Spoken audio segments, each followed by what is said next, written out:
मैं भारत को भारतीयता की मान्यता के आधार पर फिर से खड़ा करना चाहता हूं, उस काम में लगा सवेरे से शाम तक आपका दिन कैसे बीतना चाहिए, ये पूरा का पूरा आपके आचार में आता है।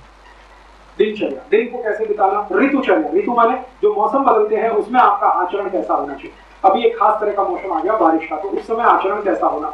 बहुत ठंडी का मौसम आ गया तो आचरण कैसा होना, और बहुत गर्मी का मौसम आ गया तो आचरण कैसा होना। तो ऋतु के आधार पर सबसे मुख्य आधार है ऋतु, तो ऋतुचर्या उसको कहा गया। और दिन सवेरे से शाम तक, तो सवेरे से शाम तक और ऋतु के आधार पर अगर आप अपना जीवन चलाना शुरू करें तो आप भारतीयता में वापस आ जाएंगे।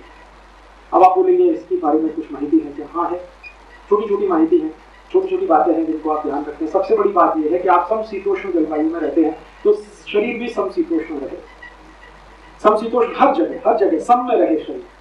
आयुर्वेद में भी ये कहते हैं कि वात पित्त कफ तीनों सम में रहे, भारतीय लोगों के लिए ये अत्यंत आवश्यक है। तो शरीर की कोई भी अवस्था सम से ना जाए, माने ज्यादा सोए नहीं एक, क्योंकि सम टूटेगा, ज्यादा जगह भी नहीं, उसमें भी सम टूटेगा। तो जगना और सोना दोनों संतुलित नियमित है। तो शास्त्रों के आधार पर भारत के लिए जगने और सोने की जो अवधि तय की गई है वो दो तरह से तय की गई है। एक तो ऐसे लोग जो शरीर श्रम बहुत करते हैं, और एक तो ऐसे लोग जिनका शरीर श्रम कम है। तो जो शरीर श्रम ज्यादा करते हैं उनके लिए सोना कम से कम 8 घंटे और जगना 16 घंटे। सोना 8 घंटे, जगना 16 घंटे। शरीर श्रम करने वालों को स्पष्ट निर्देश है भारतीय शास्त्रों में कि जिंदगी का 1/3 हिस्सा उनको सोना ही पड़ेगा शरीर को सम रखने के लिए। लेकिन जो शरीर श्रम ज्यादा नहीं करते उनके लिए सोने का है 6 घंटे और जगना है 18 घंटे। अब आप देख लीजिए आप किस कैटेगरी में आते हैं।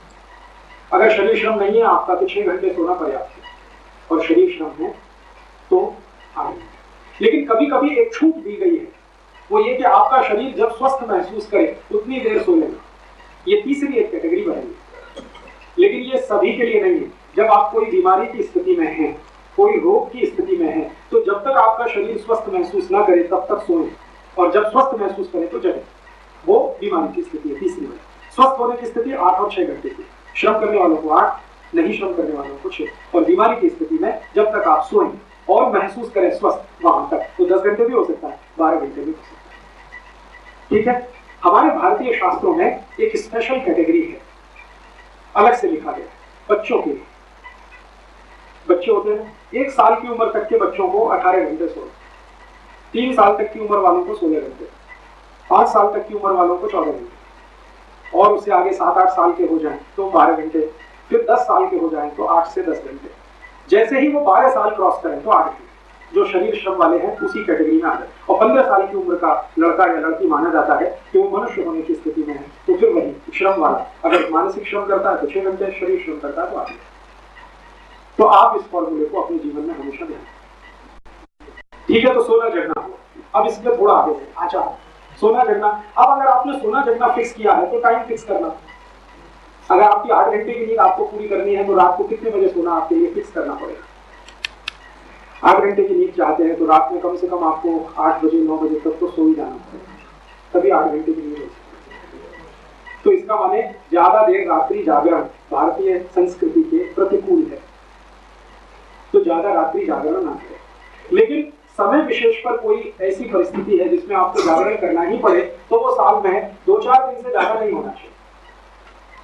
अभी जैसे समय विशेष कोई आए, आपके घर में कोई पूजा हो रही, महाभारत का पाठ या मान लीजिए रामचरितमानस का अखंड पाठ हो रहा है तो 24 घंटे पूरा होता है, तो उसमें एक विशेष परिस्थिति है। तो साल में 1 दिन आप ऐसा, 2 दिन, ज्यादा से ज्यादा 5-6 दिन, हफ्ते भर का पीरियड है जो आप इसके लिए निकाल सकते हैं, लेकिन रोज का ये नहीं है। तो आप जरा सोचिए कि बेचारे ये लोग जो कंप्यूटर पर बैठ बैठ के अमरीकियों का काम करते रहते हैं, जिनको आप सॉफ्टवेयर एक्सपर्ट्स कहते हैं या बिजनेस प्रोसेस हाउसिंग में काम करते हैं, ये सब लोग भारतीय संस्कृति के विपरीत हैं। रात को सोते हैं, रात को जगते हैं, दिन को सोते हैं। और इसी का दुष्परिणाम है 35-40 की उम्र तक आते आते किसी को दमा, किसी को अस्थमा, किसी को हार्ट अटैक, किसी को डायबिटीज, किसी को नपुंसकता, ये सबसे ज्यादा बढ़ रही है। मैं होम्योपैथी का डॉक्टर भी हूँ और निःशुल्क प्रैक्टिस करता हूँ सेवा के, तो मेरे पास मैक्सिमम केसेस आते हैं, मैं आपको बता रहा हूँ, ऐसे डॉक्टर बताना नहीं चाहिए, वो नपुंसकता है। और मैक्सिमम कैटेगरी जो है वो इन्हीं लोगों की है जो सॉफ्टवेयर में, बिजनेस प्रोसेस हाउस में और आउटसोर्सिंग के काम में, पति और पत्नी दोनों। पत्नी 35 साल की है, पति 40 साल का है, 10 साल शादी हो गई, बच्चे नहीं हो रहे, और वो कहते हैं कि राजू भाई, वो धीमे से बोलते हैं कोई ऐसी दवा बताओ कि अपनी पत्नी को संतुष्ट कर सके। तो मैं उनको मजाक करता हूँ कि यार तुमने पुराने राजा महाराजाओं की कहानियां नहीं पढ़ी? कहते क्या कहानी? मैंने कहा एक एक राजा के पास 100 रानी होती थी, कैसे संतुष्ट करता था, तुम एक को नहीं करता। तभी वो परेशान है। मैंने तो सोचो तो सही कि एक राजा के पास 100 रानी, तो संतुष्ट तो करता होगा, नहीं तो भाग जाएंगी कि नहीं, कैसे रहेंगी उसके पास? और तुम एक को नहीं संतुष्ट कर पा रहे, तो तुम्हारे जीवन शैली में और राजा के जीवन शैली में क्या अंतर आया, जरा देखो।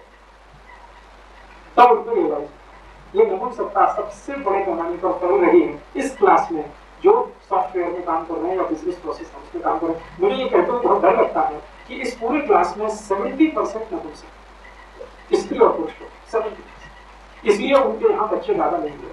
आपको ऐसा लगता है कि वो बच्चे करना नहीं चाहते, हो ही नहीं रहे, करना नहीं चाहते, वो बात अलग, हो ही नहीं रहे, क्योंकि जीवन शैली का ये जो बिल्कुल उल्टा हो गया, रात को जगना सुबह को सोना, यहाँ तो बहुत तकलीफ है। तो भारतीयता में अगर रात को आप सोते नहीं और दिन में आपको सोना रात से 5 के बीच में, कोशिश करिए अगर इसको फॉलो करें। इसको फॉलो करने में जो सबसे बड़ी रुकावट आपके घर में है, अगर आप उसको गुजर पा रहे हैं तो आसान है। अगर टीवी का कनेक्शन काट सकें, या तो कंट्रोल आपका इतना हो कि हम जब चाहेंगे तभी स्विच ऑन होगा, नहीं तो कोई बात ही नहीं है, तो आप इस पर काबू कर सकते हैं और आपके बच्चे भी आपको देखकर करें।